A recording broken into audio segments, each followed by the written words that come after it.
Jumpa lagi dengan saya, kelanjutan dari video-video sebelumnya. Tentunya masih berkaitan dengan teori-teori kepribadian. Nah, pada video kali ini saya akan menambahkan satu materi berkaitan dengan teori kepribadian dari satu ahli yang baru.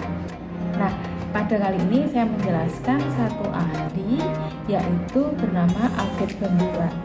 Nah, tentunya teman-teman masih ingat juga ya, pada video sebelumnya teori kepribadian yang telah kita pelajari itu didasarkan pada paradigma-paradigma tertentu yang mendasari satu tokoh itu menentukan konsepnya dalam melihat tingkah laku manusia yang kemudian digambarkan sebagai kepribadian.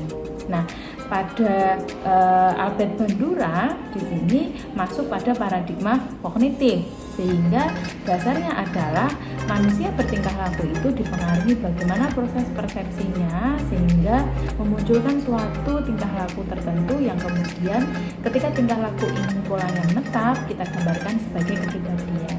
Nah, anggapan oleh Bandura berkaitan dengan perilaku manusia, maka manusia itu dianggap plastis, bisa menentukan tujuannya sendiri.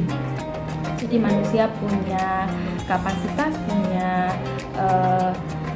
daya untuk menentukan bagaimana dia akan bertingkah laku. Nah, ini menjadi dasar Bandura dalam menentukan teorinya yang terkenal dengan teori kognitif sosial.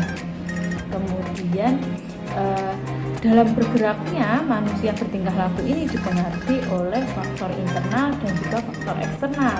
Nah, ini dia yang menjadi dasar di mana kognitifnya dan di mana sosialnya. Ketika kognitif berarti anggapannya adalah tingkah laku manusia itu dipengaruhi dalam dirinya, yaitu proses internal. Sedangkan pada eksternal berarti di sini dianggap sebagai proses sosialnya. Jadi tingkah laku manusia selain dipengaruhi oleh kondisi yang ada dalam dirinya, yaitu internal, yaitu proses persepsinya, dan juga kedua dipengaruhi oleh faktor eksternal, yaitu bagaimana dia bergerak dalam lingkungan sosialnya. Nah, ini sedikit gambaran mengenai mengapa konsep Albert Bandura itu dikenal dengan konsep teori kognitif sosial. Selanjutnya, nah, sama dengan tokoh-tokoh sebelumnya, ketika kita belajar kepribadian, tentunya kita harus tahu dulu biografi atau latar belakang dari satu tokoh, sehingga ini menjadi dasar juga dari tokoh tersebut menjelaskan konsepnya mengenai perilaku manusia yang nantinya kita gambarkan sebagai kepribadian. Nah, Albert Bandura di sini lahir tahun 1925 di Kanada, kemudian menempuh perguruan tinggi dan menempuh bidang pendidikan yang klinis, jadi kekhususannya adalah pada di bidang klinis. Nah, ini juga yang kemudian Albert Bandura dikenal dalam ranah psikologi klinis, karena teorinya dan juga dasarnya nanti digunakan sebagai proses terapi bagaimana penanganan pada klien klinis. Nah, kemudian lebih lanjut lagi berkaitan dengan program postdoktoral ya, setelah menempuh pendidikan S2 kemudian menempuh doktoral, kemudian Albert Bandura masih memutuskan lagi menempuh pendidikan postdoktoral itu sekitar 1 tahun, yaitu pada tahun 1953. Kemudian sampai setelahnya Bandura bekerja di Universitas Stanford dan juga menjadi profesor di bidang ilmu pengetahuan sosial. Jadi fokusnya lebih pada fokus klinis sosial, jadi penanganan secara klinis, namun juga diterapkan pada bidang-bidang sosial. Kemudian dikenal dengan teori sosial kognitif oleh Albert Bandura. Kemudian dasar pembelajaran yang dimunculkan tingkah laku manusia menurut Bandura itu didasarkan pada 3 aspek. Nah, jadi manusia itu bertingkah laku oleh Bandura dijelaskan menjadi 3 aspek. Yang pertama adalah observational learning. Jadi tingkah laku manusia itu ditunjukkan dari proses pengamatannya terlebih dahulu. Jadi proses pengamatan ini dipelajari. Jadi ada proses pengamatan, kemudian ada proses pembelajaran dari proses pengamatan tersebut. Nah, ini masuk pada aspek yang pertama. Kemudian aspek yang kedua adalah pemodelan. Jadi tingkah laku manusia itu juga didasarkan bagaimana manusia itu memodeling yang ada di sekitarnya. Jadi dengan adanya modeling ini mencontoh dari kondisi, mencontoh dari orang-orang atau stimulus-stimulus yang ada di sekitarnya ini menjadikan manusia memunculkan perilaku tertentu. Selanjutnya adalah aspek yang ketiga adalah inactive learning. Muncul perilaku yang dimunculkan karena adanya proses-proses yang sebelumnya.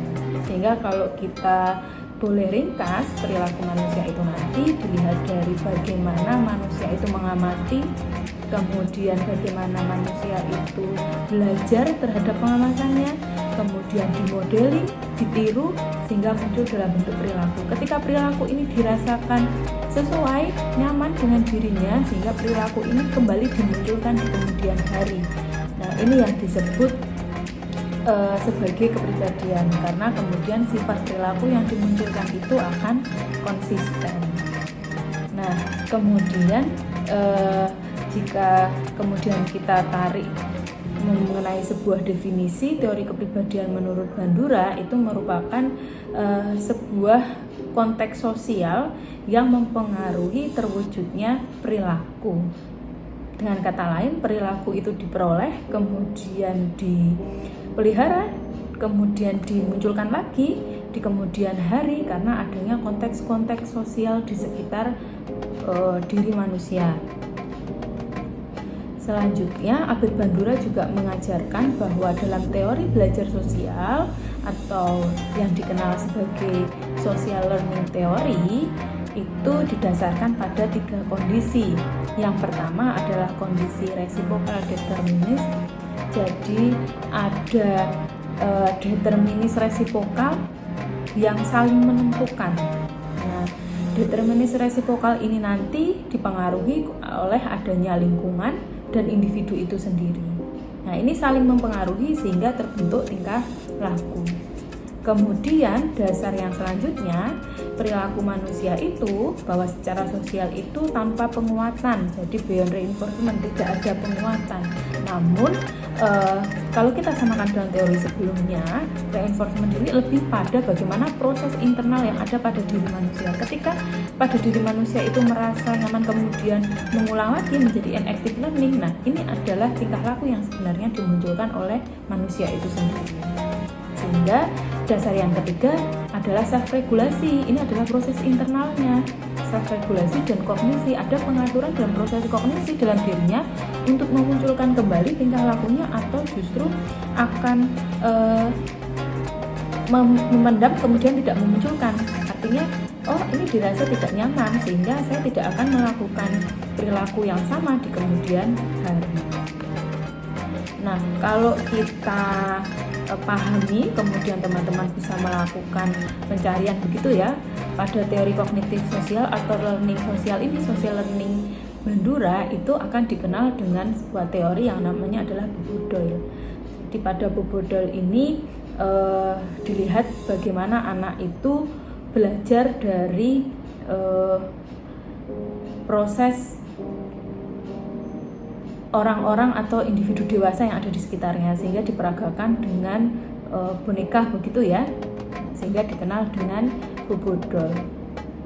Sehingga pada Bobo-Doyle ini akan menunjukkan bahwa anak-anak, nah ini percobaannya adalah anak-anak meniru seperti perilaku agresif dari orang dewasa yang ada di sekitarnya. Kalau kita lihat misalnya ketika ada orang dewasa menunjukkan perilaku memukul dengan cara menindih begitu ya, anak kemudian ikut menindih kemudian memukulnya. Kemudian percobaan yang kedua adalah dengan menerbangkan boneka itu, melempar ke atas. Nah, ini anak-anak akan mencontohnya, akan menirunya, sehingga anak-anak berperilaku agresif dengan melemparkan benda yang di sini adalah boneka tadi ke atas. Yang ketiga adalah memberdirikan bonekanya, jadi bonekanya diberdirikan kemudian dipukul. Nah, di sini juga terlihat perilaku agresif yang ketiga. Yang kemudian ketika anak-anak ini ada proses pengamatan melihat orang dewasa melakukan hal yang demikian, mulai dari menindih kemudian melempar dan memukul yang ada di hadapannya, Berikutnya, anak-anak setelah proses pengamatan, jadi pada aspek yang pertama tadi ya, ada proses pengamatan atau observasi yang dipelajari, kemudian anak-anak melakukan modeling, yaitu dengan menirunya, dengan melakukan hal sama dari yang dilihatnya. Anak-anak sama akan menunjukkan 3 perilaku agresif yang ditunjukkan oleh orang dewasa yang sebelumnya, yaitu menindih boneka, kemudian melempar boneka, dan juga memukul boneka yang ada di depannya. Pada percobaan selanjutnya, anak yang selanjutnya juga melakukan pengamatan, itu ternyata memodeling juga, melakukan perilaku yang sama. Nah, ketika kita kaitkan dengan dasarnya learning sosial atau teori kognitif sosial, maka tadi kita gambarkan sebagai sebuah determinis yang resipokal, maka sebenarnya ini menjadi suatu gambaran. Ketika kita gambarkan dengan piramida begitu ya, ini menjadi sebuah gambaran yang saling berhubungan, di mana behaviornya adalah actionnya, jadi perilaku memukulnya, kemudian person itu adalah internalnya, jadi proses kognisinya, di mana kognisi ini adalah proses persepsi, yaitu mengamati. Nah, dari proses mengamati kemudian naik ke atas menjadikan perilaku memukul, actionnya adalah perilaku memukul. Kemudian environment adalah eksternalnya, jadi adanya aturan-aturan atau nilai-nilai, dan di sini konteks sosial. Apa tanggapan dari konteks sosial ini? Kemudian dipersepsi oleh si anak, kemudian si anak melakukan proses observasi, kemudian muncul dalam perilaku modeling yang sama, yaitu perilaku memukul. Jadi di sini adalah merupakan determinis resipokal dari perilaku manusia, sehingga ketika masuk pada dasar yang kedua, perilaku manusia yang demikian itu bukan karena adanya penguatan dari lingkungan, namun dari lingkungan ini ditangkap dulu oleh individu, oleh manusia itu masuk dalam proses kognitifnya, masuk pada proses persepsi dan observasinya. Kemudian yang ketiga, adanya pengaruh konteks sosial. Jelas ya, environment di sini adalah karena adanya pengaruh dari konteks sosial yang mempengaruhi perilaku manusia. Itu adalah gambaran determinis resipokal yang kita jelaskan menjadi triadik reciprocal fashion. Jadi adanya 3 kondisi yang saling berpengaruh terbentuknya dari action atau tingkah laku manusia, di mana tingkah laku atau action pada manusia ini ketika polanya menetap, polanya konsisten, maka kita sebut sebagai kepribadian. Nah, sekian yang bisa saya tambahkan sedikit berkaitan dengan teori kognitif sosial menurut Albert Bandura. Semoga bermanfaat. Wassalamualaikum warahmatullahi wabarakatuh.